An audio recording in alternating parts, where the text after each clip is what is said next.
Hello guys, welcome to another video. Now today, as you can see by the title, we're doing Premier League predictions. Now this is the 9th match day of the season, so you're probably thinking, where are the other 8? Well, I haven't done them. I only started thinking about doing this recently, and I was procrastinating whether maybe I should just not do it this season because I started late. But I finally decided after game week 9 I want to do it. So we'll start with Newcastle versus Chelsea. Newcastle go into the game with 2 wins, 2 losses and a draw. So they're mid-table form, which kind of shows where they are in the league. As for Chelsea, after an arguably inconsistent start, they managed to be unbeaten in the last 5 games, getting 4 wins in those as well. Now I think most of that's come through Ziyech being in the team finally and being a big playmaker. He showed against us how we just couldn't cope with him. Obviously, people like Thiago Silva and Mendy in the team as well gives them a lot more defensive solidarity as well. Now, going on to injuries, Newcastle have 2 injuries in Dubravka and Ritchie.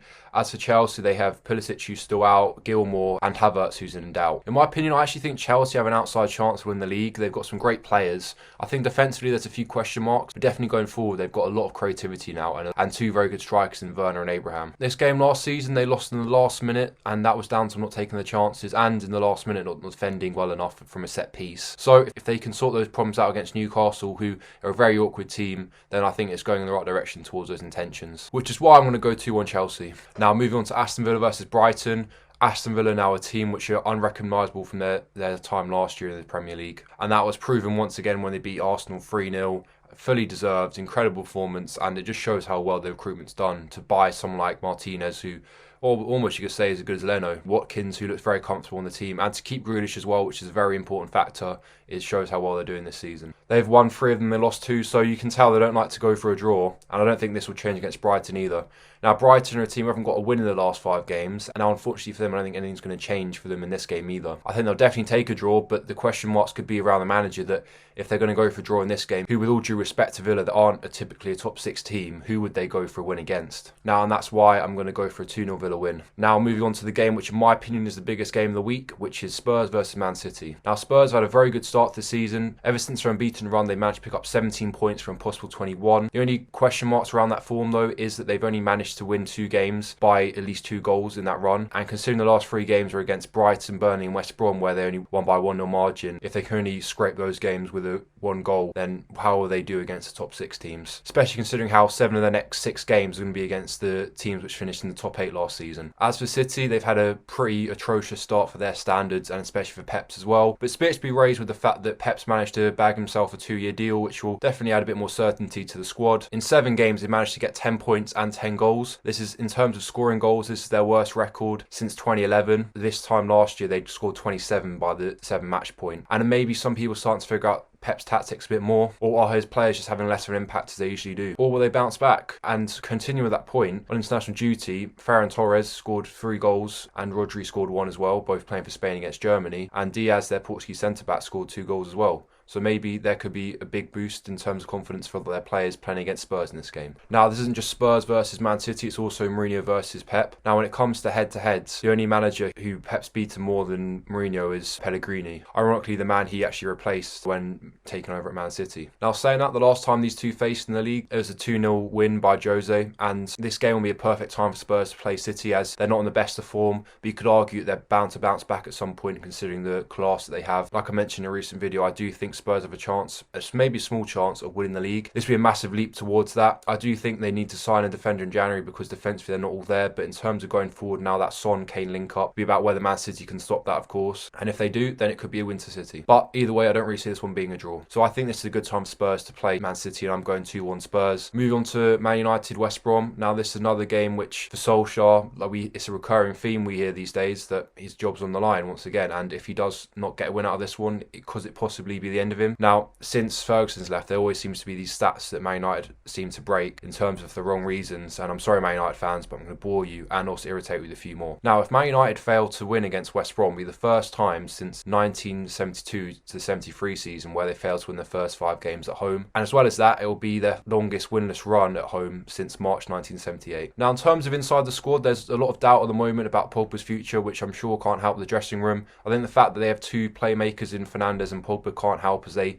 are both very valuable players and key players for them, but they can't both fit into the same system, so it means that if they play both, they're a bit open defensively. So having 2 playmakers trying to fit into the same system's bad enough, but having 3 as well with Van der Beek sitting on the bench can't do the squad any good, especially with morale. Now moving on to West Brom, it's a team which sits in the relegation zone at the moment, but funnily enough has managed to win 3 of their last 5 games at Old Trafford, getting a draw as well. They also gave a brilliant first half display against Chelsea earlier on in the season, where they then managed to then lose their 3-0 lead, but still earning a point in the process. It's a pretty winnable game for Man United, and if they can't beat West Brom, then who are they going to beat? And that's why I think Solskjaer's going to keep his job for one more week, and it's going to be 2-0 to Man United. Moving on to Fulham vs Everton. Now Fulham are a team which recently got their first win against West Brom. I think one of the reasons for their lack of performances and winning this season is down to Mitrovic not being as key a player as they thought he would be. They didn't manage to follow up with another result after beating West Brom, as they lost to West Ham 1-0, and we all know what happened during that game, as Lookman missed a penalty in the very last minute due to him having a very ballsy decision of Panenkering it, which very much did not pay off and left a lot of outrage, especially as a lone player, and they thought it was very selfish for him to do. But moving on to Everton, they're a team which started incredibly well at the start of the season, but recently they've started to go on a bit of decline and balanced out their form for the season.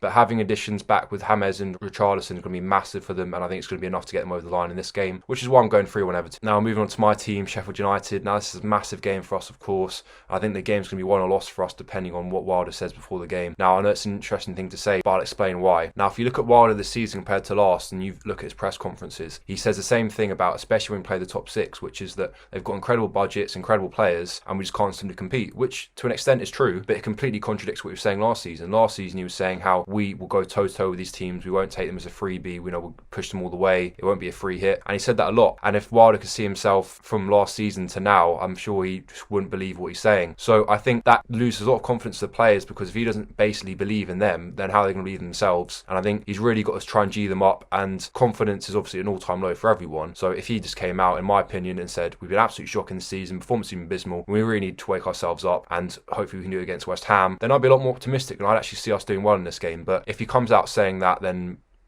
I don't really have much hope for that game. But nonetheless, moving on to our opponents, West Ham. Now, they're a team which has done very well this season. In terms of looking at league position, which is all that really matters in fairness, they haven't done the best. But I think the performances have been there, and they just haven't been lucky with some of their results. Now, they've had some great performances from people like Antonio and Rice, but I think the player we've really got to watch out for is actually Soucek. This is a player who's come in just under a season now, and in my opinion, is probably the main reason they had no worries about relegation toward the lockdown period. He was the player which, to me, whenever I saw them play, looked like a shining light and really sort of carried the team. I mean, being a massive guy, a bit like Berg, but he uses his strength a bit more than Berg does. He's a real powerhouse and he drives that midfield. Make or break for us in this game is going to be how we keep him quiet. Now going back to their performances, they have done well, of course, like I said. Lucky against Liverpool, gave a good performance but lost 2-1, and they got a well-earned point against Man City as well. So we just got to hope they've got a Robin Hood mentality and we managed to get something off them in this game. There's just been recent news that Fleck and Mousse could be back for the West Ham game, probably on the bench as they've only just come back fit, but it's massive for the team and probably going to give them a big boost for it as well, which is why I'm going to go 2-1 to us, Sheffield United. Now moving on to Leeds versus Arsenal, this will definitely be an exciting game. Now as for Arsenal, they had a good finish to the season last year, but that defeat last time out against Aston Villa was a big one for them, and their last 5 games, like I mentioned for most teams, for theirs it's been pretty mediocre as well for their standard. As for Leeds in their last 5 games, they've got 3 defeats, but they have managed to get a win and a draw as well. And the silver line for Leeds is, although they're not doing the best in recent form, they still have managed to get 7 goals from Bamford in 8 games, which is very promising, because if you can still manage to get goals when your performances aren't at the best, then it shows you've got hope in any game. For Arsenal though, I think their season has definitely been improved by the signing of Partey, especially against Man United. That's probably one of the reasons why they won there. I think a player like that, especially away from home, is going to give you a lot more solidarity in midfield where the game's won and lost, and I think that's going to help them again in this game, and I'm going to go 2 on Arsenal. Now Liverpool Leicester City, this is going to be another good game. Now Leicester are actually top of the league, of course, so if they get a win, then they're going to retain that spot. And could Leicester do another Leicester? I'm sure they're going to be trying to go for a top 4 place this season once again, and this is going to be a great game to show those intentions. Why? Because Liverpool have just lost a lot of players for injury, as we all know. Now, to name a few, there's Robertson who's going to be out, Trent Alexander-Arnold, Gomez and Henderson. Now, those are all big leaders for that team, and especially their wing-backs, which is how their main source of attack comes from. It's going to be a big miss. On the other hand, they've got Fabinho coming back, who's probably going to fill in at centre-back, as they don't have anyone to play alongside Matip. They've also got Thiago and Keita coming back, which is going to be big additions, because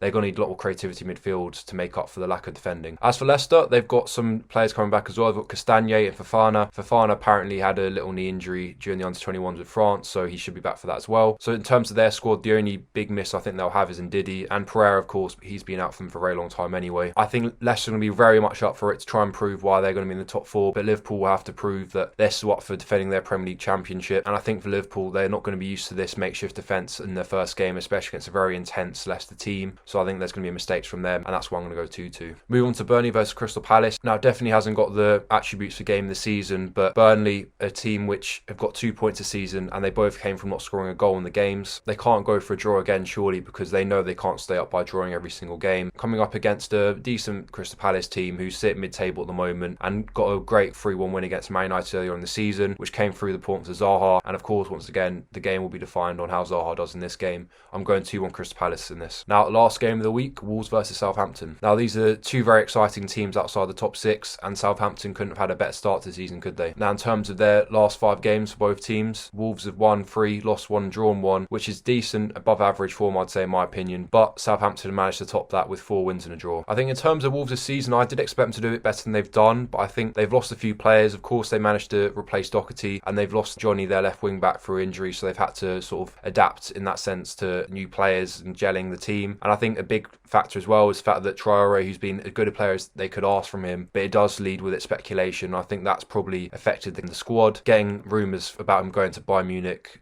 Barcelona, Juventus, Liverpool, to name a few, is not going to be good for the squad, and probably him in particular as well. The key player for Wolves, if they win, will be Jimenez, scoring 4 goals in 8 games. As for Southampton, they're without Ings, but that didn't faze them against Newcastle when Sheffield stepped up to the plate. So will they miss him in this game? Probably more in this game, I would say, and that's why I'm going to go 1-0 to Wolves. Now, that draws the end of the video, guys. I hope you enjoyed. Let me know what you think the results will be this weekend, and will my team, Sheffield United, finally break duck and get a win? We'll have to find out. And good luck with your teams on the weekend. Until next time, guys, take it easy. All the best.